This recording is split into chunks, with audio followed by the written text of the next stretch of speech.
Rebonjour. Alors, la dernière fois, on avait parlé des fragments FAB et des fragments FC qui avaient valu son prix Nobel à Rodney Porter.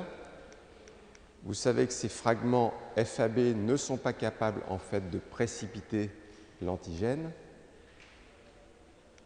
C'est important parce que ces fragments FAB, ce sont maintenant des produits qui sont utilisés pour le traitement de maladies, notamment de maladies auto-immunes, pour le traitement de dégénérescence de la macula, c'est ce que vous allez voir tout de suite apparaître ici, voilà.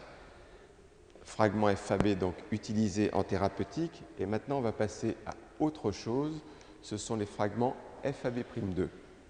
Alors, ces fragments FAB'2, ils ont été mis en évidence par Nizonov. Et Nizonov a utilisé comme enzyme pour fabriquer des fragments d'anticorps, non pas la papaïne comme vous aviez vu tout à l'heure, mais il a utilisé comme enzyme en fait la pepsine. Voilà la pepsine qui va cliver en fait votre molécule d'immunoglobuline et faire principalement un grand fragment de masse moléculaire 95 000 avec des plus petits fragments de peptides. Ce fragment de masse moléculaire 95 000, qu'on appelle le fragment FAB'2, vous pouvez le dégrader de façon plus importante pour en faire finalement des fragments FAB'. Mais au départ, on obtient tout simplement des fragments FAB'2 qui sont des fragments en fait bivalents.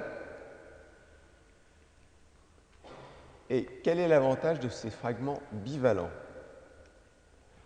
Ces fragments bivalents, lorsque vous les mettez en contact avec l'antigène, c'est-à-dire on fait la même expérience que ce que l'on avait fait avec les fragments FAB. Donc on va mettre l'antigène voilà, en contact avec le fragment bivalent, on va centrifuger et on va regarder ce que l'on trouve au fond du tube. Vous voyez le fond du tube qui apparaît là, il faut avoir une bonne vue. Et si on regarde à la loupe ce qu'il y a au fond du tube, contrairement au fragment FAB, cette fois-ci, vous voyez un précipité. Et pourquoi y a-t-il un précipité? Parce que le fait d'avoir un fragment bivalent, ça vous permet en fait d'établir un réseau entre antigène et anticorps, et c'est bien ça qui précipite. Essayez de faire une chaîne comme ça avec un seul bras, vous aurez du mal. Il vous faut vos deux bras pour pouvoir faire la chaîne entre les molécules d'anticorps et les molécules d'antigène. Alors, si on regarde bien ce qui se passe de plus près, ça c'est l'immunoprécipitation, vous voyez, fragment FAB', il y aura pu vous retrouver qu'un seul bras, à ce moment-là, vous n'aurez plus de précipitation. Il faut avoir vos deux bras, fragment FAB'2, pour l'avoir. Alors, ce qu'il y a d'intéressant, c'est que vous avez fait deux expériences. Une où vous avez clivé votre molécule avec la papaïne et l'autre où vous avez clivé avec la pepsine. Alors, papaïne, ça vous donne FAB. Pepsine, ça vous donne FAB'2. Alors, si vous regardez bien, quelle est la différence? Je m'amuse. Hein. Quelle est la différence? C'est que les clivages se font au-dessus ou en dessous de ponts disulfure qui lient des chaînes des immunoglobulines, qui lient en fait les chaînes lourdes des immunoglobulines. Donc toute l'astuce est là. Le clivage se fait au-dessus papaïne, en dessous pepsine, et vous avez des fragments qui sont FAB à gauche, FAB'2 à droite.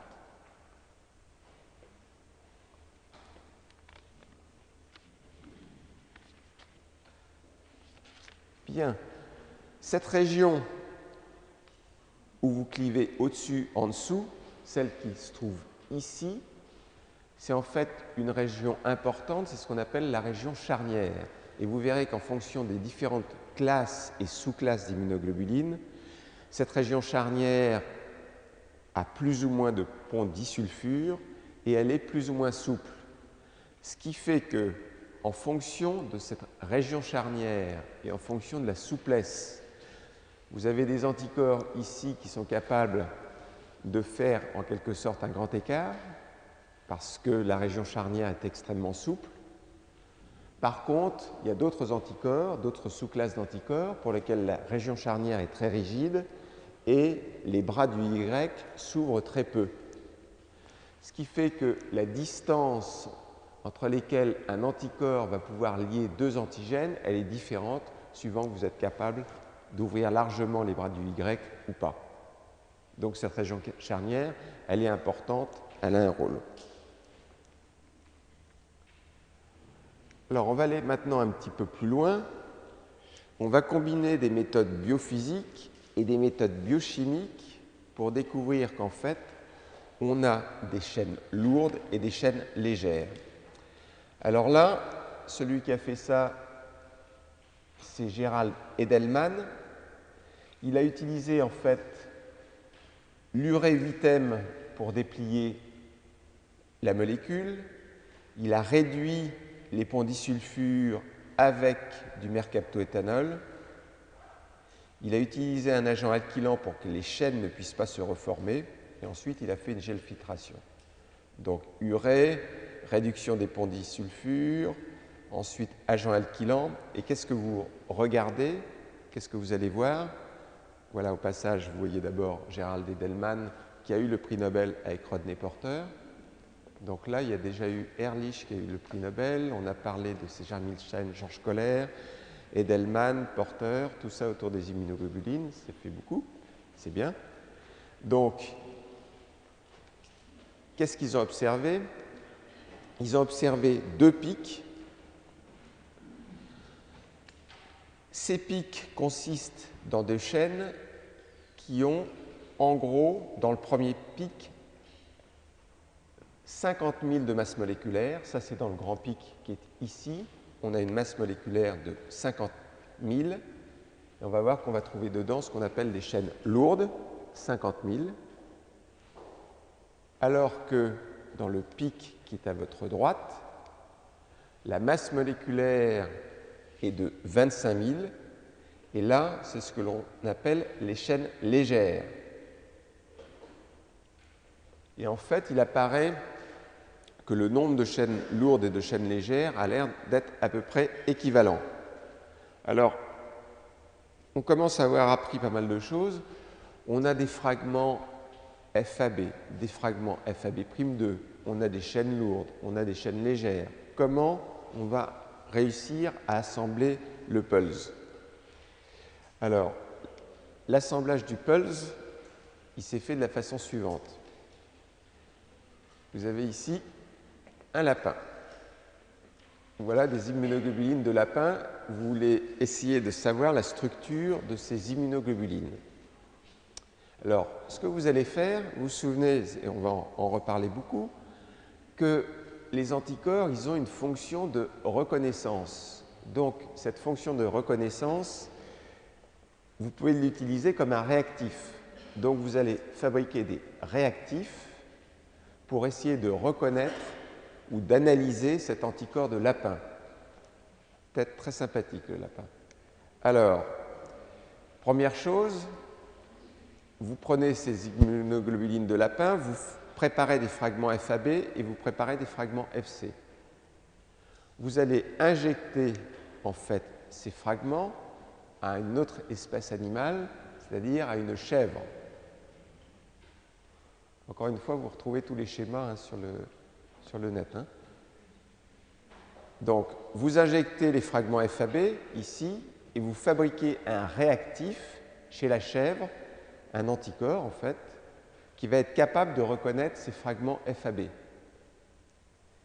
Vous injectez les fragments FC à une autre chèvre qui va vous fabriquer également un réactif, des anticorps, capable de reconnaître les fragments FC. Donc là, vous avez utilisé la chèvre comme fabrique de réactifs. Voilà les anticorps anti-FAB, voilà les anticorps anti-FC. Maintenant, les FAB, ils sont rouges. On va regarder ce qu'ils reconnaissent. Et on va regarder également ce que reconnaissent les fragments FC. on s'aperçoit que les fragments FAB, en fait, ne sont capables de reconnaître les chaînes lourdes. Les fragments FAB, également, ils reconnaissent les chaînes légères. Donc, ça veut dire que dans les fragments FAB, il y a des chaînes lourdes et il y a des chaînes légères. Ensuite, les fragments FC, qu'est-ce qu'ils reconnaissent? En fait, ils ne reconnaissent que des chaînes lourdes. Donc, on a un petit peu réassemblé le puzzle entre les chaînes lourdes, les chaînes légères, et on en arrive à un schéma qui est maintenant le bon schéma des immunoglobulines, où vous voyez que dans des immunoglobulines, il y a donc 2 chaînes lourdes, 2 chaînes légères, et au passage, quand vous faites le compte au tout départ, vous vous souvenez que sur certaines immunoglobulines, en fait, on avait démontré que la masse moléculaire était de 150 000. Maintenant, on sait qu'on a des chaînes légères de 25 000, des chaînes lourdes de 50 000. Ben, on fait, vous savez, comme dans des chiffres et des lettres, c'est ça? 25 000 plus 25 000 plus 50 000 plus 50 000, on a bien 150 000. Donc, 2 chaînes légères de 25 000, 2 chaînes lourdes de 50 000, ça fait 150 000. Enfin, on a la structure des immunoglobulines après le travail de 2 prix Nobel, au moins. Ici, vous avez l'endroit où va cliver la papaïne sur le schéma. Et ici, vous avez l'endroit où va cliver la pepsine, sur ou sont sous les ponts disulfure.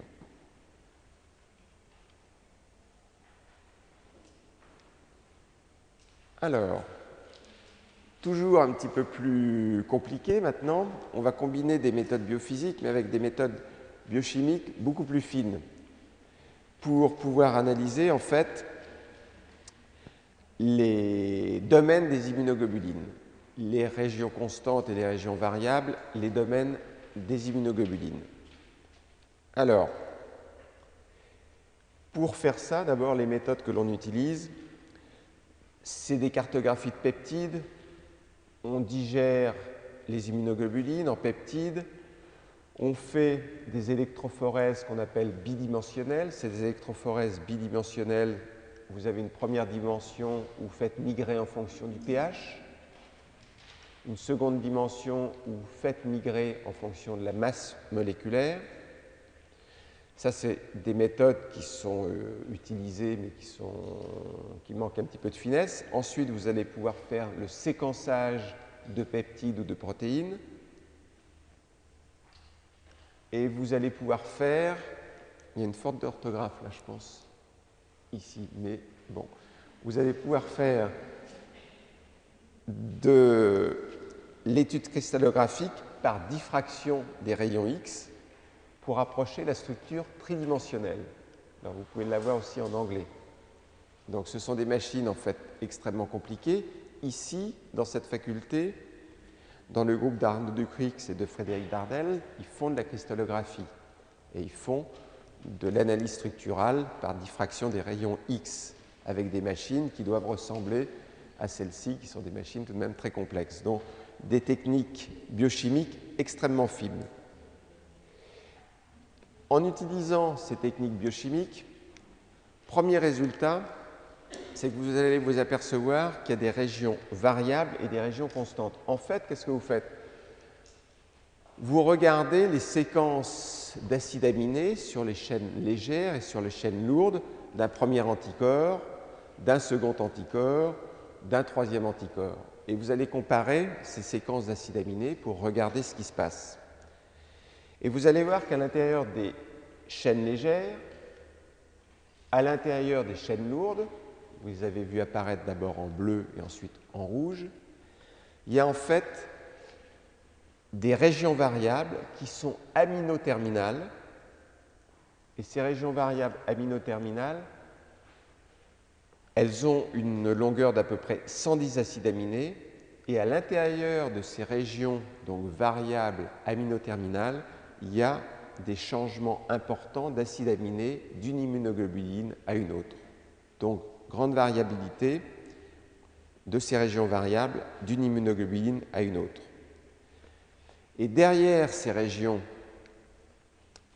variables, vous voyez apparaître ici en jaune, d'autres régions. Sur les chaînes légères, elles font également à peu près 110 acides aminés.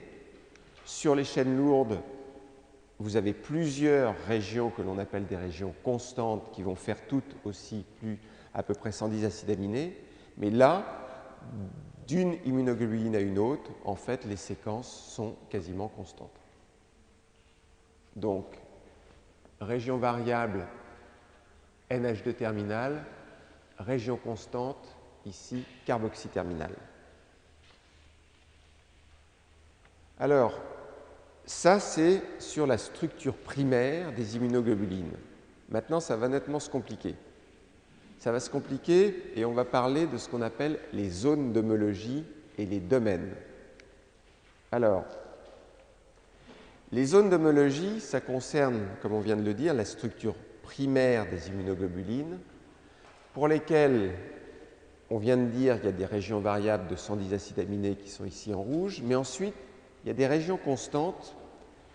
Et ce qui est assez remarquable, c'est que dans ces régions constantes, il y a tout de même des zones d'homologie entre, par exemple, cette région constante ici qui fait à peu près 110 acides aminés et en fait une autre région constante ici. Il y a des similitudes. Il y a ce qu'on appelle des zones d'homologie entre cette région constante ici sur la chaîne légère et cette région constante ici sur la chaîne lourde. De même, lorsque vous regardez sur la chaîne lourde 110 acides aminés, puis ensuite vous allez regarder les 110 acides aminés suivants, puis ensuite les 110 acides aminés suivants, vous constatez également qu'il y a des homologies entre cette zone de la chaîne lourde, celle-ci et celle-ci. Il y a à peu près 30% d'homologie entre une première zone d'homologie de la chaîne lourde et la seconde, la troisième, voire par moment, il y en aura même une quatrième. Donc à peu près 30% d'homologie entre ça, ça et ça. Ce qu'il y a d'intéressant, c'est qu'il y a d'ailleurs plus d'homologie entre cette zone constante de la chaîne légère et cette première zone constante de la chaîne lourde. Il y a plus d'homologie entre ça et ça que d'homologie entre la première zone d'homologie sur la chaîne lourde et la seconde zone, ici. C'est un petit détail, mais bon. Alors, ça, c'était les zones d'homologie. Et ces zones d'homologie, ça concerne uniquement la structure primaire. Maintenant, on va aller voir ce qui se passe au niveau de la structure secondaire. Vous savez que cette structure primaire, elle peut se mettre dans une conformation soit d'hélice alpha, soit de feuillet bêta. Alors maintenant, lorsque l'on va parler des immunoglobulines, ce qui nous intéresse, il n'y a pas d'hélice alpha. Les immunoglobulines, c'est composé avec des feuillets bêta. Donc on va regarder ce qui se passe de plus près sur ces feuillets bêta des immunoglobulines. Et on va parler maintenant autour de la structure secondaire ou de la structure tertiaire, puisque ces feuillets bêta vont pouvoir se mettre dans des conformations un petit peu différentes. Et on va regarder ce qui se passe au niveau de ces feuillets bêta, au niveau de ces structures secondaires ou tertiaires. Et on va s'apercevoir que les immunoglobulines forment ce que l'on appelle des domaines globulaires. Alors vous verrez apparaître tout à l'heure, en fait, des domaines fonctionnels. Pour l'instant, on est en structure secondaire et structure tertiaire, et on va parler uniquement de domaines globulaires. Alors, première chose, c'est que ces domaines globulaires, quand vous regardez, par exemple, ici, le domaine constant d'une chaîne lourde, ici, vous avez le domaine variable d'une chaîne lourde. Donc, ici, Domaine variable d'une chaîne lourde, premier domaine constant, pardon, de chaîne légère, hein, VL, c'est léger. Je suis léger, donc je rectifie. Premier domaine variable d'une chaîne légère, premier domaine constant d'une chaîne légère. Vous voyez que vous avez bien en fait des feuillets bêta et non pas des hélices alpha. Vous voyez d'autre part que ces feuillets bêta sont composés de brins. Ces brins, ils sont ici. Et vous avez en fait 3 à 4 brins ici qui se composent un feuillet. Donc je répète, je vais lentement. Vous avez à l'intérieur de chaque domaine, domaine variable de la chaîne légère, domaine constant de la chaîne légère. À l'intérieur de chaque domaine, vous avez en fait des feuillets bêta. Vous allez vous apercevoir que dans chaque domaine, vous avez en fait 2 feuillets bêta. Ça va se mettre en place, j'ai beaucoup de schémas. 2 feuillets bêta. Et chaque feuillet bêta est composé en fait de 3 ou de 4 brins. Alors, arrangement des brins bêta. Voilà ici un domaine, voilà l'autre. On illustre. Voilà les feuillets bêta qui se mettent en place. Ça, c'était sur le domaine constant de la chaîne légère.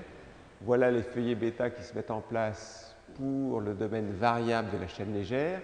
Et vous voyez que ces feuillets, en fait, sont composés de 1, 2, 3, 4 ou 1, 2, 3, 1, 2, 3, 4, 1, 2, 3, 4, 3 ou 4 brins. Alors, ces 2 feuillets sont reliés en fait par un pont disulfure.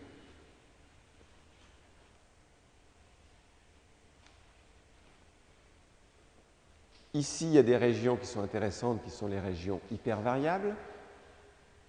On va en reparler tout de suite. Et quand vous regardez comment ça se passe, alors il faut suivre vite. Voilà. Comment se replie votre chaîne d'immunoglobuline. Elle fait un chemin qui est un petit peu complexe. D'accord? Donc ça, c'est ce qui s'est passé ici. Vous venez d'assister au repliement donc d'un feuillet,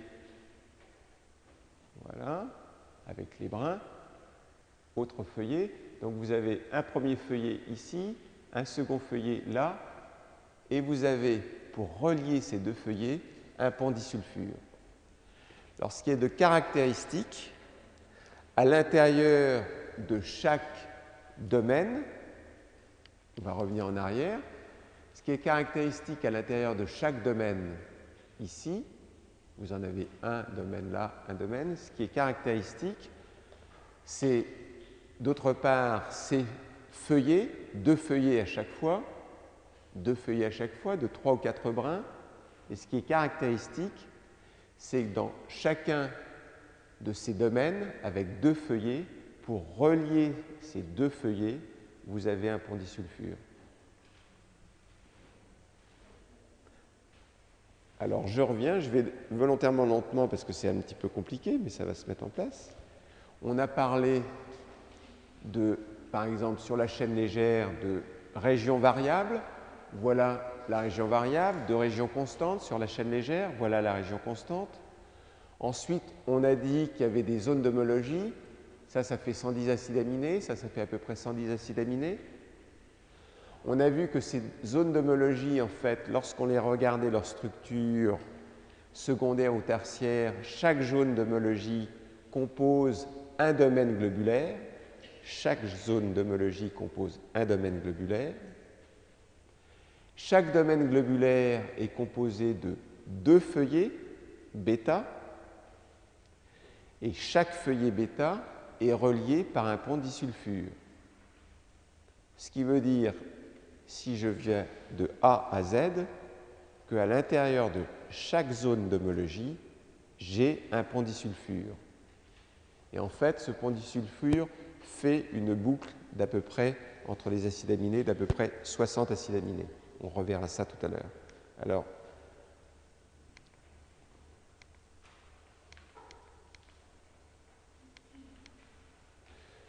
vous avez deux façons de vous représenter ça. Il y en a qui représentent ça un petit peu en disant, voilà, c'est comme un sandwich dans lequel il y a deux tranches, c'est pas très élégant je trouve, deux tranches de pain et dans lesquelles vous mettez un pic qui est le pont disulfure pour que ça soit comme ça. Ça manque un petit peu de poésie. Moi, je préfère cette représentation-là qui est sur le repliement des immunoglobulines. Alors, ici, vous avez un domaine de chaîne légère, variable de chaîne légère. Vous avez vu qu'il y a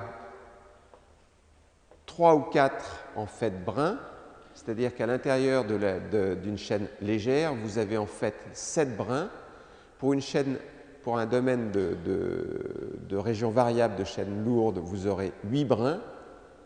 Mais ces brins, ils font un petit peu comme les lattes d'un tonneau. C'est-à-dire que votre domaine de chaîne légère, ici, mais ça sera la même chose, on le verra, pour un domaine variable de chaîne lourde, pour des domaines constants. Chaque domaine, ça vous forme un espèce de petit tonneau avec les feuillets de chaque domaine qui sont un petit peu comme les feuilles de bois. Je ne savais pas, j'ai appris l'année dernière que ces feuilles de bois, ça s'appelait des douves. Et un tonneau, c'est fait de feuilles de bois, de douves. Les immunoglobulines, c'est pareil. Alors, pour l'instant, vous étiez donc à des domaines globulaires et on en était uniquement à la structure secondaire ou tertiaire des immunoglobulines. Maintenant, on va passer en structure quaternaire. Pourquoi on va passer en structure quaternaire? Parce que tout simplement, structure quaternaire, ça veut dire que vous allez avoir un assemblage dans l'espace de 2 chaînes peptidiques. Et là, pour une immunoglobuline, vous avez forcément un assemblage dans l'espace de 2 chaînes et même de 4 chaînes en fait peptidiques, puisque vous avez 2 chaînes légères et 2 chaînes lourdes. Alors, on va regarder ça. D'abord, on va regarder une par une les différents domaines globulaires. Voilà, on passe par la fin. Ça, c'est une chaîne lourde. Quand il y a H, c'est lourde hein, pour heavy. Donc, une chaîne lourde, vous avez un premier domaine globulaire, donc un petit tonneau là. Okay. Ensuite, ça c'est une région variable. Ensuite, vous avez un second petit tonneau, un second domaine globulaire qui est la première région constante de la chaîne lourde, puis une seconde région constante de la chaîne lourde et une troisième région constante de la chaîne lourde. Ensuite, vous voyez là apparaître une chaîne légère. Ici, la région variable de la chaîne légère. Ici, la région constante de la chaîne légère. Il faut que vous doubliez ça. Ici, c'est chaîne légère en vert et ici, chaîne lourde. Vous avez votre immunoglobuline et vous avez vu apparaître les uns après les autres les différents domaines en fait globulaires. Alors, ici, qu'est-ce qu'on voit apparaître? La fameuse région charnière dont on a parlé tout à l'heure, qui est importante. Hein, elle est ici. Vous voyez apparaître aussi quelque chose d'intéressant, c'est les chaînes sucrées qui sont donc dans le fragment FC et qui sont entre les régions constantes des chaînes lourdes. Donc, voilà. Alors, ici, vous avez un domaine variable de la chaîne légère, un domaine constant de la chaîne légère. Ça, ce sont des domaines, en fait, globulaires. Ici, à nouveau, domaine globulaire. C'est une autre représentation. Il y en a plein que vous pouvez trouver, mais c'est pour bien vous mettre dans l'idée, ces domaines globulaires. Et maintenant, on passe à la structure quaternaire et on va parler non plus de domaine globulaire, mais on va parler de domaine fonctionnel. Alors, domaine fonctionnel. Regardez, dans l'espace, ici, vous avez un domaine globulaire, ici, qui correspond à la région variable de la chaîne légère, Ici, un domaine globulaire qui correspond à la région constante de la chaîne légère.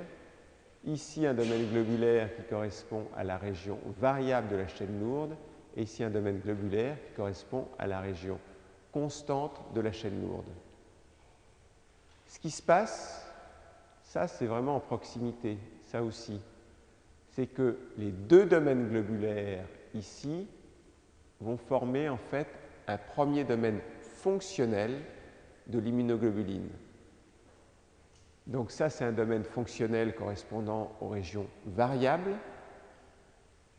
Et ici, vous avez un autre domaine fonctionnel qui correspond à la première région constante, soit de la chaîne légère, soit de la chaîne lourde. Donc deux domaines globulaires, ça vous fait un domaine fonctionnel.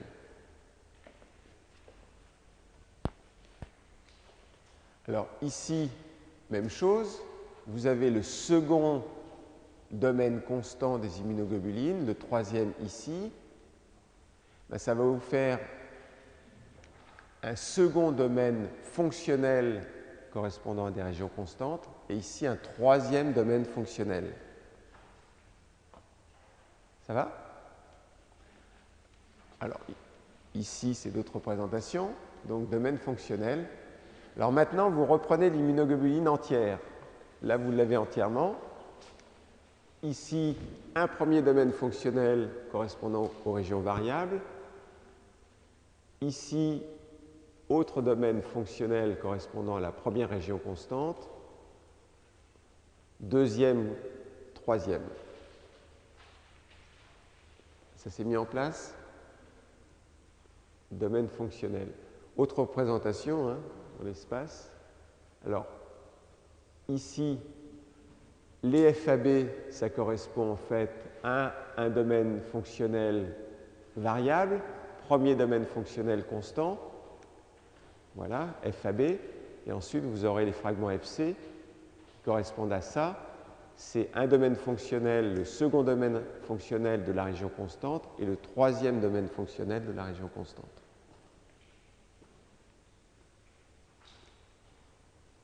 Alors, à chaque fois, cette fois-ci, vous voyez le haut de l'écran, donc c'est pratique. À chaque fois, je vous rappelle que c'est important parce que vous avez déjà vu tout à l'heure des anticorps monoclonaux.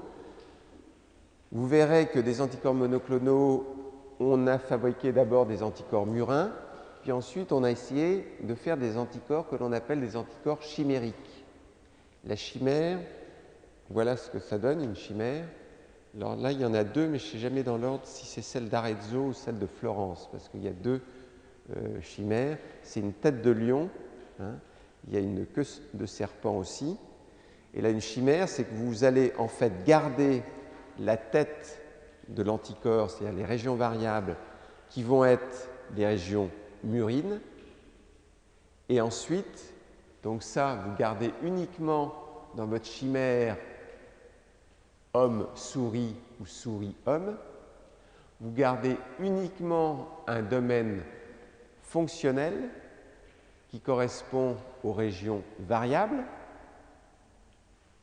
Et tout le reste, ce sont des domaines fonctionnels d'origine humaine correspondant aux régions constantes. Le premier, le second, le troisième. Donc, pourquoi j'insiste énormément sur la structure des anticorps? C'est parce que vous pourrez expliquer maintenant ce qu'est un anticorps chimérique. Voilà ici, j'ai redessiné les différents domaines fonctionnels ici sur ce schéma-là que vous voyez apparaître.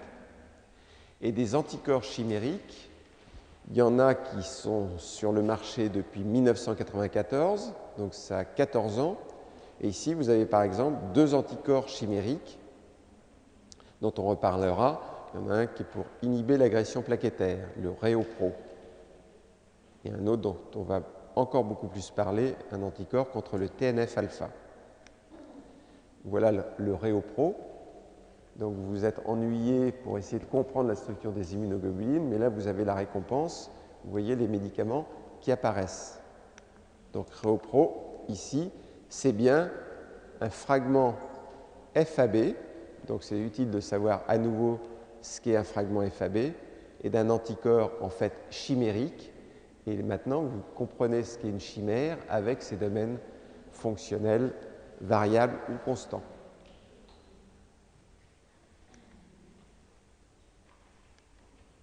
Voilà. C'est utile, hein? Ça réduit, c'est les gens qui en fait on leur a posé souvent un stent pour un problème cardiaque et ça évite que l'artère se rebouche après l'intervention chirurgicale.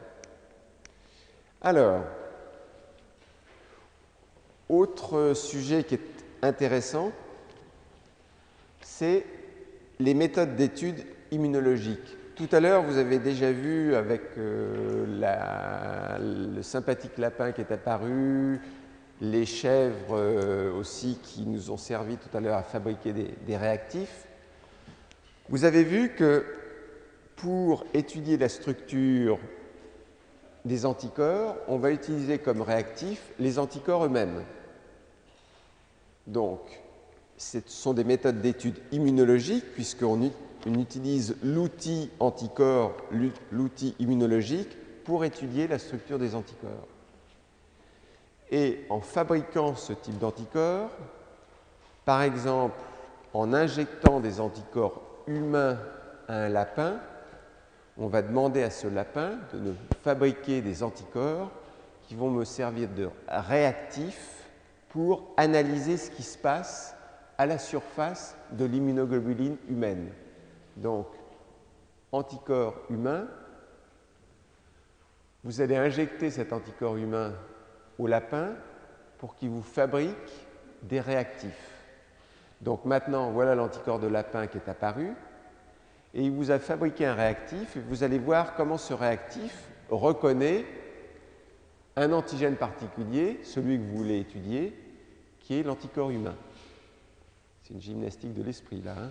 On va bien. Cet anticorps que vous avez fabriqué chez le lapin, il peut reconnaître différents sites antigéniques, différents épitopes, différents déterminants antigéniques et les premiers types de déterminants antigéniques, de sites antigéniques que peut reconnaître votre anticorps de lapin sur une immunoglobuline humaine, c'est ce que l'on appelle les déterminants isotypiques. Iso, ça veut dire le même en grec. Donc, qu'est-ce que ça veut dire, ces déterminants isotypiques? Ça veut dire que chez n'importe lequel d'entre vous, si je vais regarder chez chacun d'entre vous vos immunoglobulines, je trouverai sur vos immunoglobulines le même site antigénique. Ça veut dire que quelque part dans l'immunoglobuline, j'ai exactement la même séquence d'acides aminés dans une région particulière, dans ce qu'on appelle le site, le déterminant isotypique. Donc là, j'ai reconnu à l'aide de mon outil immunologique, à l'aide de mon anticorps de lapin, j'ai reconnu en fait une région particulière de l'anticorps, qui est cette région ici en vert. Cette région particulière, c'est la même chez tout le monde. On a tous les mêmes déterminants isotypiques. Ce qui fait au passage que j'ai été obligé de fabriquer mon réactif pour reconnaître ce déterminant isotypique de l'homme. J'ai été obligé de le fabriquer chez le lapin parce que, en fait, puisqu'on a tous la même déterminant isotypique, ça veut dire que si j'avais essayé de rester dans la même espèce humaine, lapin, singe, que vous voulez, si je reste dans la même espèce pour essayer de déterminer ou de fabriquer un réactif pour reconnaître un déterminant isotypique, ça ne marchera pas. Parce que vous n'allez pas fabriquer des anticorps contre une région que vous avez vous-même. Donc vous êtes obligé de changer d'espèce pour reconnaître ces déterminants en fait isotypiques. Alors que, en fait, À côté des déterminants isos, le même, vous avez des déterminants allos, c'est-à-dire les déterminants allotypiques. Alors là, qu'est-ce que je fais? Là, vous notez au passage que j'étudie un anticorps de lapin et que je vais étudier cet anticorps de lapin en fabriquant un réactif chez le lapin, que je n'aurais pas pu faire tout à l'heure.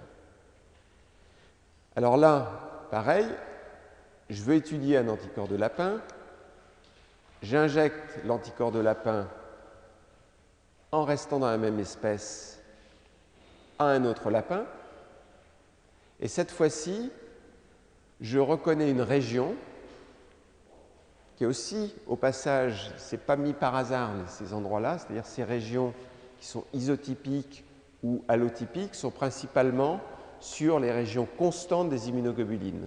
Donc là, je suis en train de scanner quelque part, à l'aide de mes réactifs anticorps, je suis en train de scanner en fait les acides aminés qui sont sur les régions constantes des immunoglobulines. Là, j'ai fabriqué un réactif qu'on appelle un réactif qui est dirigé contre un déterminant allotypique. Et le propre des déterminants allotypiques, c'est d'être présent chez les individus, chez certains individus d'une espèce, mais pas chez tous les individus. C'est-à-dire que si je vais regarder certaines régions de vos immunoglobulines, je vais tomber en regardant sur des régions qui ne sont pas les mêmes chez la jeune fille qui a une écharpe rose là devant que chez la jeune fille qui a une écharpe derrière rouge. Rose et rouge, ils n'ont pas sur leur immunoglobulines les mêmes régions, les mêmes déterminants allotypiques. Ce qui fait que ce lapin-là, il n'a pas les mêmes déterminants allotypiques que le lapin d'où viennent ces immunoglobulines-là, donc j'ai pu rester dans la même espèce.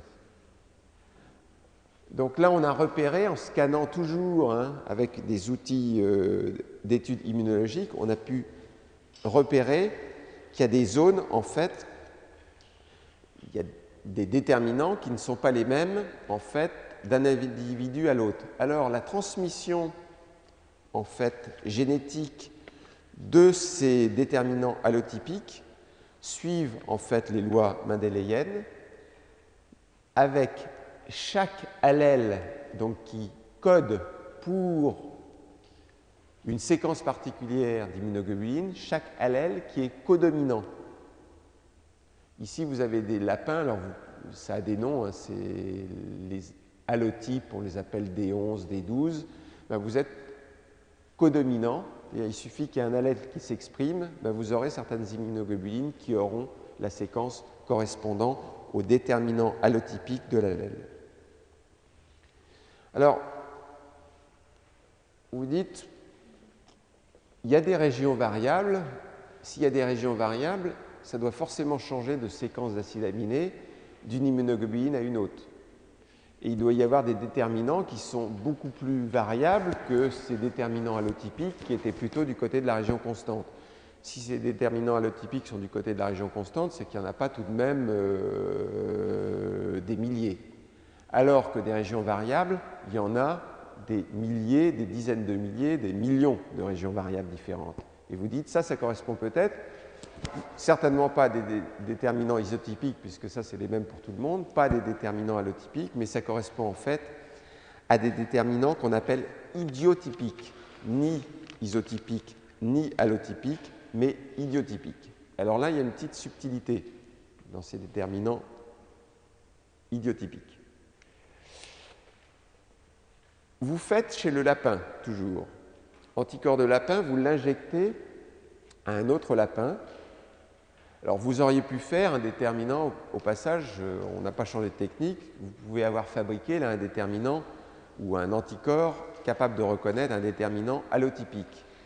Là, je vous dis, voilà, vous avez fabriqué une nouvelle catégorie de réactifs, des anticorps qui reconnaissent des déterminants idiotypiques. Vous voyez que là, c'est une région qui est une région variable. Vous avez fabriqué ce réactif qui reconnaît cette région variable. Vous me dites, oui, mais qu'est-ce qui prouve que ce réactif-là, il n'a pas reconnu en fait un déterminant allotypique que personne ne connaissait avant. Alors, pour ça, pour faire la démonstration que vous avez bien fabriqué un anticorps dirigé contre un idiotype et non pas contre un allotype que vous ne connaissiez pas, vous allez faire l'expérience qui est toute simple. Vous avez votre lapin là, et avant de fabriquer quoi que ce soit, chez ce lapin-là, vous, avant de l'injecter, encore une fois, vous prenez son sérum. Vous avez ce qu'on appelle le sérum préhumain. Dans le sérum préhumain de ce lapin, vous avez des immunoglobulines qui portent dans le sérum tous les allotypes, puisque dans le sérum, vous avez tous les anticorps qui sont là, tous les allotypes du lapin. Donc, dans le sérum préhumain, vous avez l'allotype ici qui est là. Le lapin, vous l'injectez, donc vous l'injectez avec un anticorps qui est dirigé contre un antigène. Vous voyez ici la région variable de cet anticorps. Donc cet anticorps, vous l'injectez. Pour ce lapin-là, cet anticorps est un antigène. Le lapin dont vous avez pris soin au préalable de prendre le sérum, il va vous faire des anticorps contre celui-ci. Donc, vous avez injecté, il va vous faire des anticorps et il peut vous faire deux types d'anticorps. Vous l'avez injecté, il peut vous faire des anti-allotypes ou il peut vous faire des anti-idiotypes. Alors, comment savoir si ce que vous venez de fabriquer chez votre lapin ici, c'est un anti-allotype ou un anti-idiotype? Alors, je m'aperçois qu'il y a une petite erreur qu'il faudra que je corrige, parce que c'est le même lapin là. Alors, pour savoir si j'ai un anti-allotype ou un anti-idiotype, en fait, je regarde cet anticorps que je viens de fabriquer. Est-ce qu'il reconnaît uniquement l'idiotype ou est-ce qu'il reconnaît le sérum préhumain?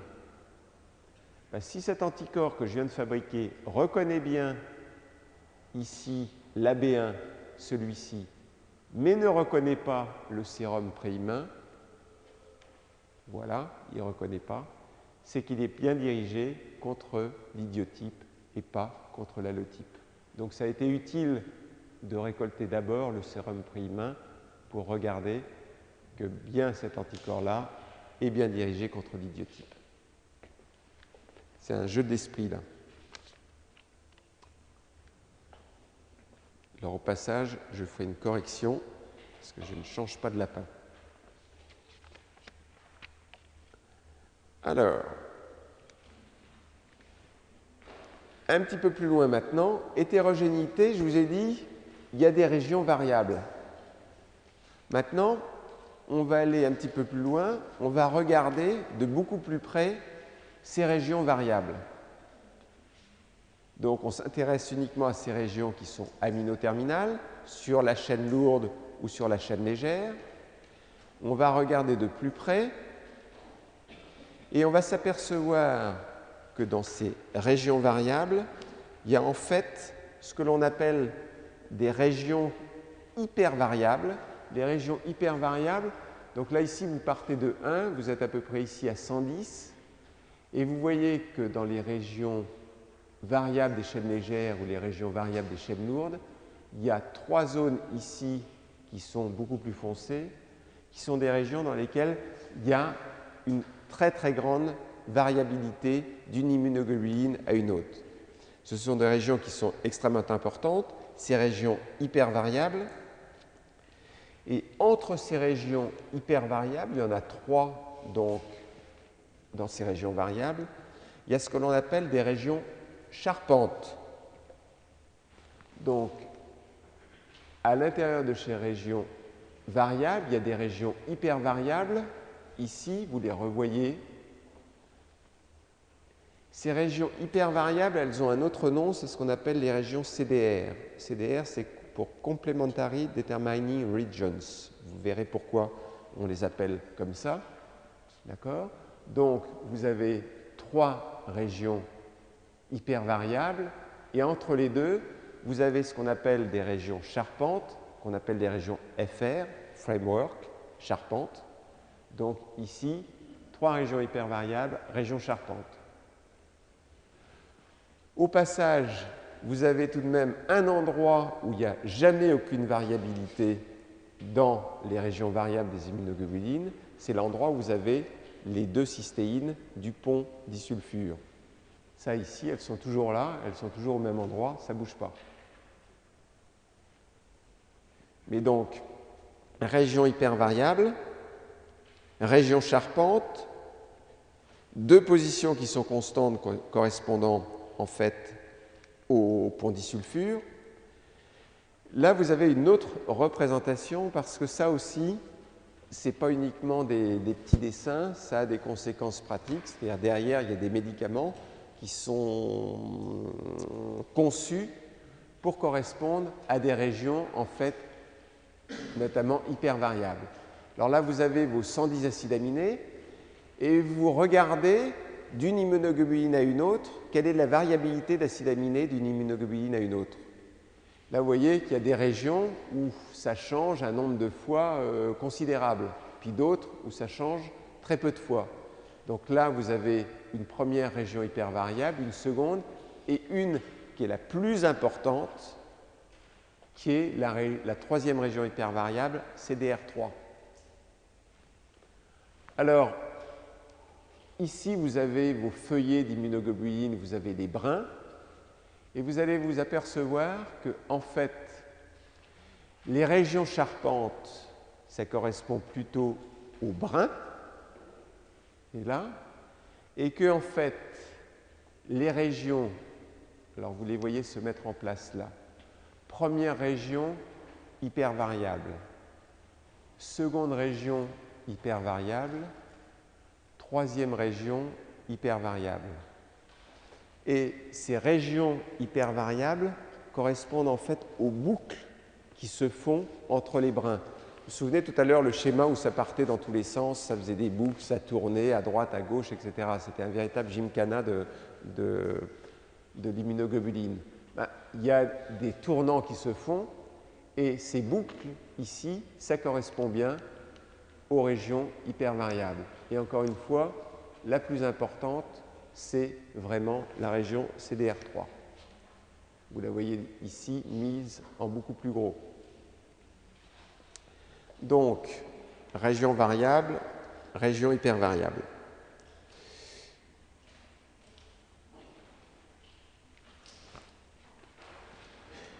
Un petit mot sur le site de localisation. En fait, le site de localisation de l'antigène. Pourquoi c'est si important de parler de ces régions hypervariables, de la région CDR3? Si vous regardez ici l'immunoglobuline telle que vous l'avez déjà vue, en fait, ces régions hypervariables, comme par hasard, ces boucles, vous les retrouvez où? Vous les retrouvez à l'extrémité des régions variables des immunoglobulines. Et vous allez vous apercevoir que tout naturellement, une fois que vous voyez ça, vous dites, oh là, si ça se trouve ici, les régions hypervariables, c'est qu'elles vont avoir un rôle important dans la liaison de l'anticorps avec l'antigène. Et c'est exactement ce qui se passe. C'est-à-dire quand on va maintenant regarder quelle est la nature du site de liaison de l'anticorps à l'antigène, où se trouve ce site de liaison? Il se trouve justement à l'extrémité de l'immunoglobuline où vous avez ces régions CDR, ces régions hypervariables. Vous les retrouvez ici, quand je vous disais qu'elles correspondaient aux boucles. Sur le schéma, là où on regardait comment ça se passait, elles sont là, les régions hypervariables.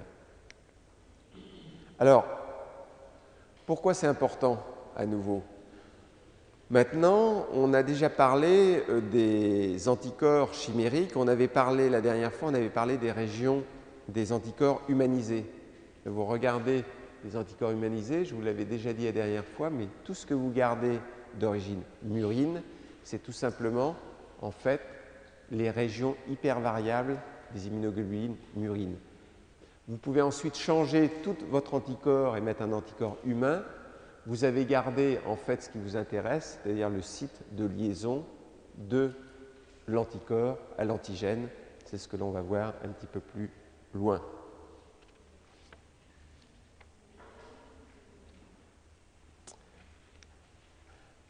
Ici, la liste de tous, c'est pour stimuler votre intérêt, la liste de tous les anticorps humanisés. Tout à l'heure, ils apparaissent par ordre chronologique. Et là, si vous vous souvenez le schéma de tout à l'heure, on en avait deux simplement qui étaient les anticorps chimériques que vous retrouvez ici. Alors là, c'est les anticorps qui sont hors traitement du cancer. Vous allez voir d'autres tableaux où vous allez avoir toute la série d'anticorps qui sont utilisés pour le traitement du cancer.